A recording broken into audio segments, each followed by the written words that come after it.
اعوذ باللہ من الشیطان الرجیم بسم اللہ الرحمن الرحیم۔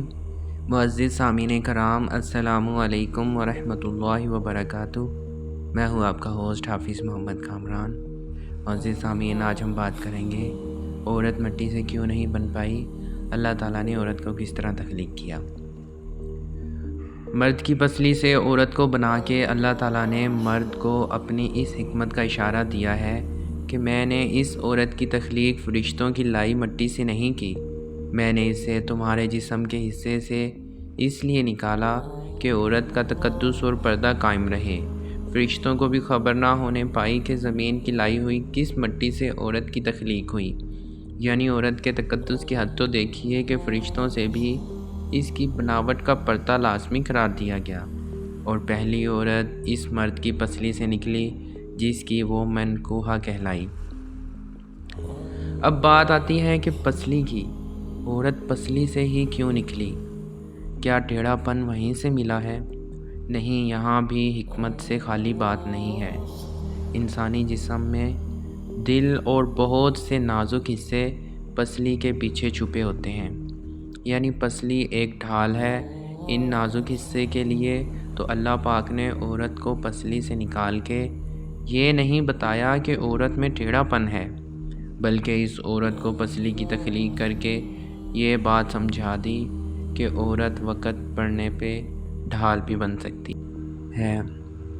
حضور صلی اللہ علیہ وسلم صحابہ کی محفل میں جلوہ فرما تھے کہ ایک شخص حاضر ہوا اور عرض کرنے لگا، یا رسول اللہ صلی اللہ علیہ وآلہ وسلم، کوئی ایسا مومن بھی ہے جو جہنم میں رہے گا؟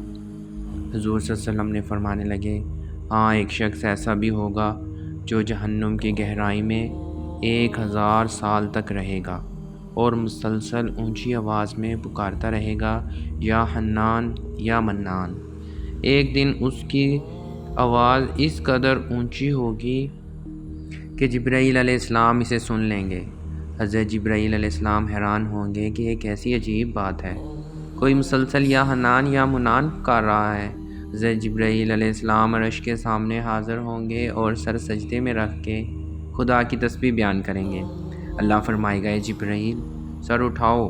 جیسے ہی حضرت جبرائیل علیہ السلام سر اٹھائیں گے تو اللہ تعالیٰ فرمائے گا کہ بتاؤ جبرائیل، کیا عجیب دیکھا آج تم نے؟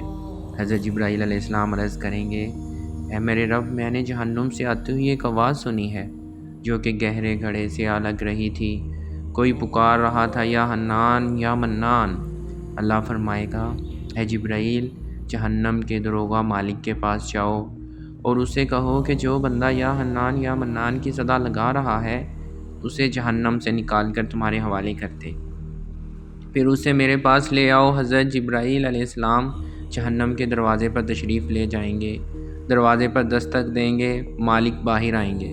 حضرت جبرائیل علیہ السلام انہیں اللہ پاک کا حکم سنائیں گے، حکم سن کر مالک جہنم کے اندر جائیں گے۔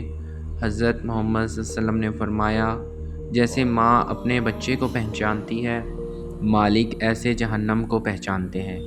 اس کے باوجود آپ یا حنان یا منان کہنے والے شخص کو تلاش نہیں کر پائیں گے۔ باہر تشریف لائیں گے، حضرت جبرائیل علیہ السلام سے عرض کریں گے، اے جبرائیل، جہنم نے گہرا سانس لیا ہے، اس لیے کون سی چیز پتھر ہے، کون سی چیز لوہا ہے اور کون انسان ہے، اس کی پہچان نہیں ہو رہی۔ حضرت جبرائیل علیہ السلام پھر اللہ کی بارگاہ میں سجدہ کریں گے۔ اللہ پاک ارشاد فرمائیں گے، اے جبرائیل سر اٹھاؤ، تم یا حنان یا منان کہنے والے کو کیوں نہیں لائے؟ حضرت جبرائیل علیہ السلام عرض کریں گے، مولا، دروغہ جہنم مالک نے بھی معذرت کر لی ہے، کہتے ہیں جہنم نے گہری سانس لی ہے، اس وجہ سے پتھر، لوہے اور انسان کے درمیان کوئی فرق نہیں بچا، تو یہ سب جل کر کوئلہ بن چکے ہیں، کس چیز کی پہچان نہیں ہو پا رہی۔ اللہ فرمائے گا، جبرائیل مالک سے کہو میرا بندہ جہنم کے فلاں گڑھے میں فلاں کونے میں اس حالت میں پڑا ہوا ہے۔ حضرت جبرائیل علیہ السلام جہنم کے دروازے پر جائیں گے اور حضرت مالک کو یا حنان یا منان پکارنے والے کا پتہ بتائیں گے۔ حضرت مالک جہنم کے اندر جائیں گے اور دیکھیں گے ایک شخص ہے، اس کے پاؤں اس کی پیشانی کے ساتھ اور اس کے ہاتھ گردن کے ساتھ بندھے ہوئے ہیں، اور جہنم کے سانپ بچھو اس کے ساتھ لیٹے ہوئے ہیں۔ حضرت مالک اس کی زنجیریں توڑ دیں گے اور جہنم سے نکال کر حضرت جبرائیل علیہ السلام کے حوالے کر دیں گے۔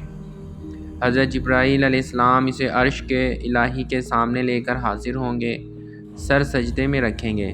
اللہ پاک فرمائے گا جبرائیل علیہ السلام سر اٹھاؤ۔ جبرائیل علیہ السلام سر اٹھائیں گے۔ اب اللہ پاک اس بندے سے فرمائے گا، اے بندے، کیا میں نے تیری بہترین تخلیق نہیں کی تھی؟ کیا میں نے تیری طرف رسول نہیں بھیجے تھے؟ کیا میرے رسولوں نے تمہیں میری کتاب نہیں سنائی تھی؟ کیا میرے رسولوں نے تمہیں نیکی کا حکم نہیں دیا تھا؟ کیا تجھے برائی سے منع نہیں کیا تھا؟ وہ بندہ ساری باتوں کو مانے گا، اقرار کرے گا، یا اللہ، تو نے میری بہت اعلیٰ تخلیق فرمائی، تیرے رسول بھی تشریف لائے اور انہوں نے تیرے احکام بھی سنائے۔